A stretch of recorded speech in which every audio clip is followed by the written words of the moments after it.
जंगल की सबसे खतरनाक आवाज है जो आपकी जान भी ले सकती है। जो सुनाई दे तो तुरंत भाग जाना। नंबर 2, अगर आप अमेज़न या फिर किसी भी जंगल में घूमने गए हो और आपको कोई तालाब दिखाई दे ये और कौन सी आवाज आवाज सुनाई है? दे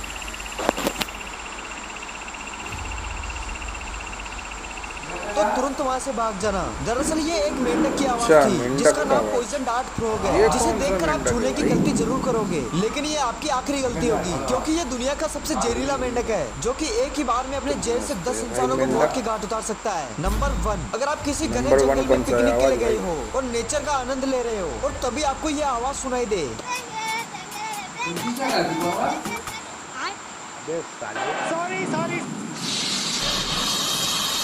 तो अपने आप को जितना दूर हो सकता है इतना दूर इस भाग आवाज ले से ले जाओ, भाई। नहीं तो ये आवाज आप आखिरी डायनासोर बार का है। सुनोगे क्योंकि ये एक ग्रीन एनाकोंडा की आवाज थी जो कि छोटे तालाबों में अपने शरीर को छिपाकर अच्छा बैठे होते एनाकोंडा। हैं और मौका पाते ही